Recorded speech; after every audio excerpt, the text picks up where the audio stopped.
Morning मित्रांनो.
तर मित्रांनो, आम्ही आहे आता नाशिक आणि पुणे हायवेला. तर आम्ही आता नाशिक मार्गे त्र्यंबकेश्वर चाललो आहे. हा नाशिक पुणे हायवे आहे आणि आम्ही नेमकंच समृद्धी महामार्ग सोडला आहे.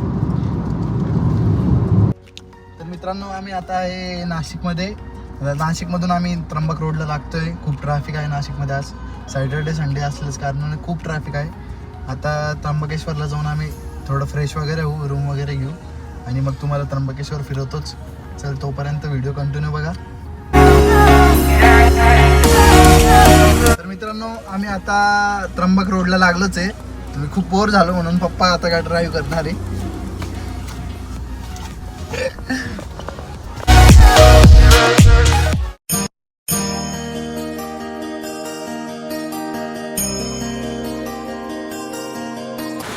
तर मित्रांनो, आम्ही आता इथं गाडी पार्क केली आहे आणि आता आम्ही उद्या अभिषेक आहे आमचा, म्हणजे थोडा अभिषेक करणार. आम्ही इथे त्र्यंबकेश्वरला त्याच्यासाठी आलो आहे. तर आम्ही शिकळे गुरुजी नावाचे एक ब्राह्मण आहे, त्यांच्याकडं रूम वगैरे बुक करण्यासाठी आणि उद्या अभिषेकाची वेळ आणि रूमची बुक करण्यासाठी आम्ही तिकडं शिकळे गुरुजींकडे चाललो आहे, बुकिंग सेंटरला. त्यांचा पप्पा आहे, पप्पांनी रेनकोट आणला होता म्हणून ते वाचले आणि मी छत्रीमध्ये आहे.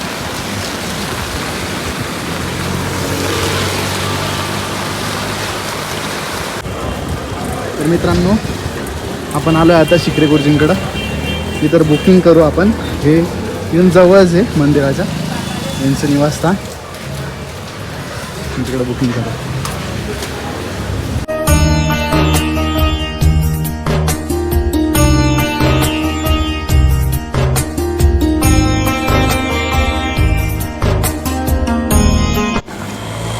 तर मित्रांनो, आम्ही आता चाललो आहे समर्थ हॉलला, शिकरे गुरुजींच्या रूमकडं. तिथे जाऊन आम्ही आता रूम बुक करू आणि उद्या सकाळी आमची अभिषेक आहे 6:30 वाजता. तर मित्रांनो, आम्ही आलो आहे आता समर्थ हॉलला. चला आता रूम बुक करूया.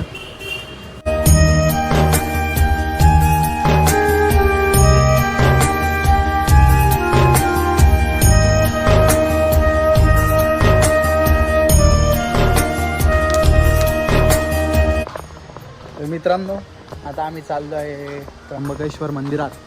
दर्शनासाठी. खूप मस्त वातावरण आहे आज त्र्यंबकेश्वरला आणि शनिवार रविवार सुट्ट्या असल्यामुळं खूप गर्दी आहे.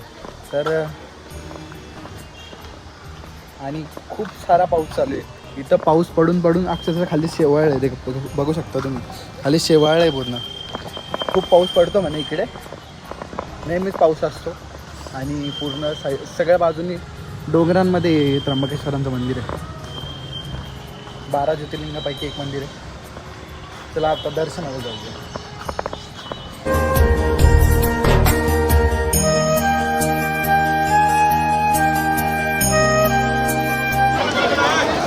तर आता मंदिरात जायचं आधी एकदा चहा पिऊन घेऊ आणि आता मंदिरात जाणारच आम्ही. ही जी लाईन दिसते ना तुम्हाला, तर ही ऑनलाईन पासेस आहे. 200 रुपयाला एक पास त्यांची लाईन आहे.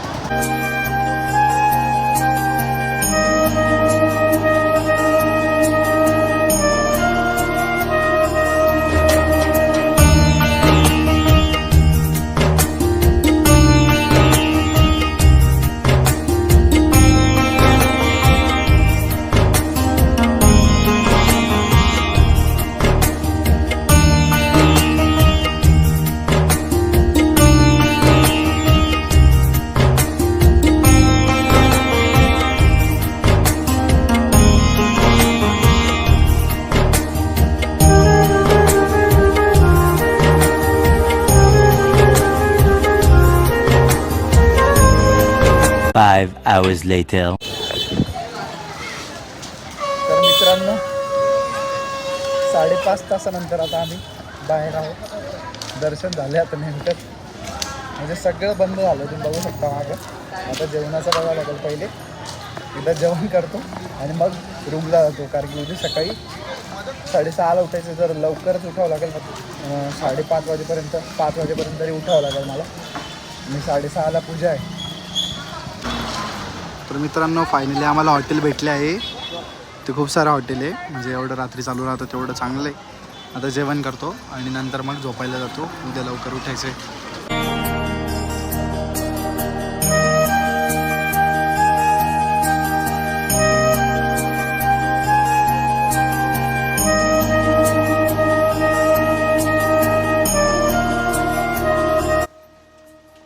तर मित्रांनो खूप पाऊस चालू आहे बाहेर.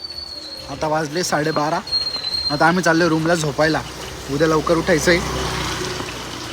सगळं सामसूम झालं आहे, कोणीच नाही बाहेर.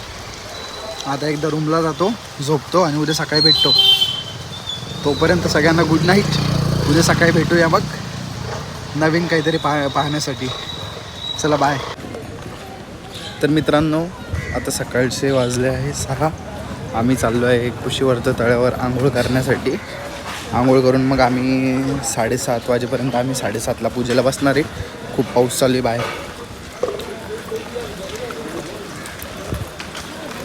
बॅक साईडला व्ह्यू बघू शकता तुम्ही. खूप मस्त वातावरण आहे. पाऊस चालू आहे. सकाळी सकाळी थंड पाण्यात आंघोळ करायची. आता त्याच्यानंतर डायरेक्ट पूजेलाच भेटू. तर मित्रांनो आता आम्ही सकाळी सकाळी लवकर उठून कुशीवर्त तळ्यात आंघोळ केली आहे. तर आम्हाला पूजा करायच्या आधी कुशीवर्त तळ्यात आंघोळ करायची सांगितली होती. त्यानंतर आता आम्ही पुन्हा रूमवर चालले कपडे घालण्यासाठी, कारण की नवीन कपडे घालायचे सांगितले ब्राह्मणांनी. त्याच्यानंतर मग आमची पूजा आहे. खूप मजा आली, मस्त एक्सपिरियन्स होता. सकाळी सकाळी एकदम थंड पाण्यात आंघोळ करायचं, ते पण एवढं थंडीमध्ये. फुल पाऊस चालू आहे बाहेर, तरी पण आम्ही आंघोळ केली. चला भेटूया पूजेला.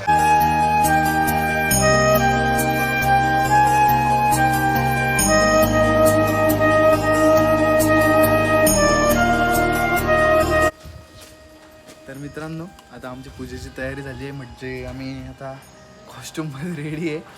कॉस्ट्यूम बघू शकता तुम्ही. अशा कॉस्ट्यूममध्ये आम्ही पूजेला जाणार आहे. तर आता थोडे फोटो वगैरे काढू. मग 8 वाजता पूजा आहे. तर थोडा डिले झाली. पूजा 6:30ची 8ला गेली, त्याच्यामुळं 8 वाजेपर्यंत फ्रीच आहे. आता फोटो वगैरे काढू, मग नंतर पूजेला बसू.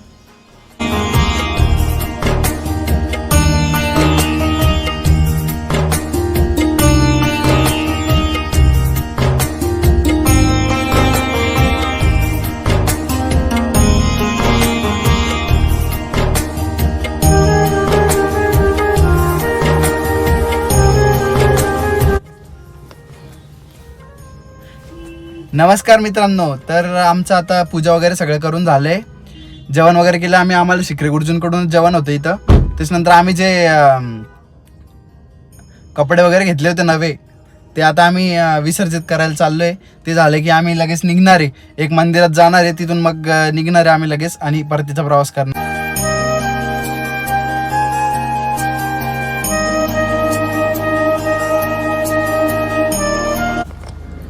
तर मित्रांनो, आता आम्ही आलो आहे निवृत्ती महाराज यांच्या मंदिरात. हे त्र्यंबकेश्वरमध्येच ब्रह्मगिरीच्या डोंगराजवळ निवृत्ती महाराज मंदिर आहे. म्हणजे बॅक साईडला पूर्ण ब्रह्मगिरीचा डोंगर आहे. तिथं आता दर्शन करतो. त्यानंतर आम्ही जाणार आहे स्वामी समर्थ केंद्र इथंच गुरुपीठला. तिथं दर्शन करून मग आम्ही परतीचा प्रवास करणार आहे. इथं बाहेर खूप पाऊस चालू आहे, बघू शकता. आता थोड्या पूर्वी ऊन पडलं होतं, पण आता लगेच पाऊस सुरू झाला आहे. चला मग तुम्हाला निवृत्ती महाराजांचं दर्शन घडवतो.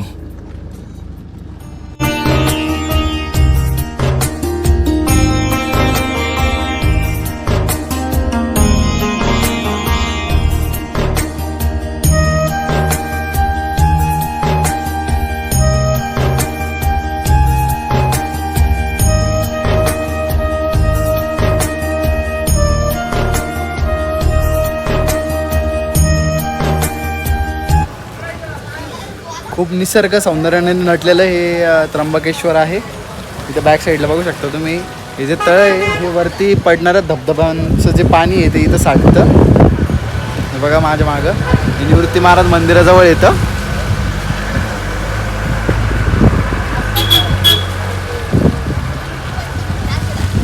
इकडं वरती सगळे धुकं वगैरे आलेले आहे. हा ब्रह्मगिरीचा डोंगर आहे, इथं मंदिर आहे ब्रह्मगिरीचं, तिथून गंगा नदीचा उगम होतो, सॉरी गोदावरी नदीचा उगम होतो. ते मंदिर आहे इथं.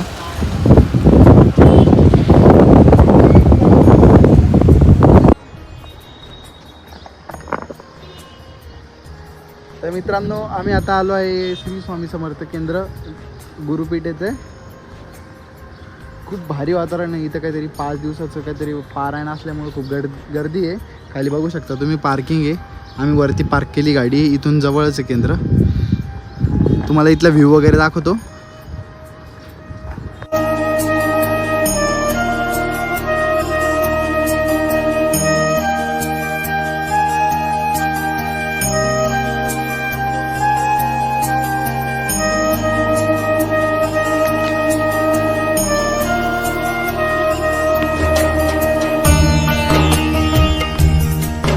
तर मित्रांनो, गुरुपीठचं दर्शन झालंय. आता निघायचं आम्हाला. गुरुपीठला गेलो होतो, मध्ये खूप छान मंदिर आहे, एकदा तुम्ही पण व्हिजिट करा. स्वामी समर्थ महाराजांची एवढी छान मूर्ती आहे, भव्य मूर्ती आहे. मध्ये सगळ्या देवांचे दर्शन आहे. महाराष्ट्रातलं जेवढं 3.5 शक्तिपीठ आहे त्या सगळ्यांचे देवाचे दर्शन आहे. त्याच्यानंतर बाहेरचा परिसर पण एकदम स्वच्छ आहे, पार्किंग वगैरे मस्त आहे एकदम. तुम्ही एकदा नक्की व्हिजिट करा. श्री स्वामी समर्थ केंद्र गुरुपीठ त्र्यंबकेश्वर.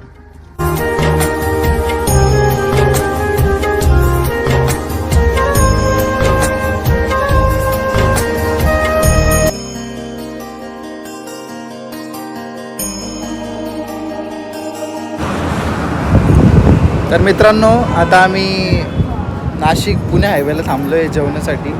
राधे राधे शुद्ध शाकाहार हॉटेल आहे. इथून आम्ही आता वैजापूरला चाललो आहे समृद्धी महामार्गाने. इथून पुढे गेल्यावर गोंदे म्हणून गाव आहे सिन्नरजवळ, तिथून समृद्धीचं टर्मिनल आहे. तर तिथून आम्ही वरती लागून वैजापूरला जाणार आहे आणि तिथून मग संभाजीनगरला जाणार आहे.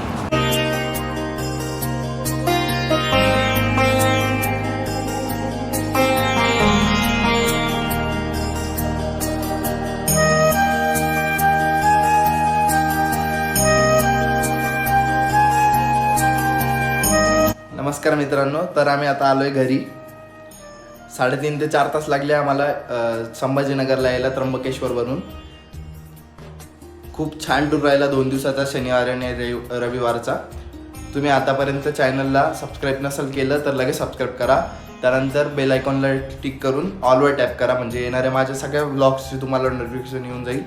त्यानंतर मी नवीन आहे सध्या यूट्यूबला, तर मला नक्कीच सपोर्ट करा. तुमचा सपोर्ट माझ्यासाठी खूप काही करणारा असेल. आय होप तुम्ही जर त्र्यंबकेश्वरला जात असाल तर माझा व्लॉग जो आहे तुमच्यासाठी नक्कीच फायदेशीर ठरेल. हा व्लॉग संपूर्ण पाहण्यासाठी तुमचे सर्वांचे धन्यवाद. असा सपोर्ट करा. तर मित्रांनो आजसाठी सगळ्यांना बाय, भेटूया लवकरच नवीन ब्लॉग सोबत.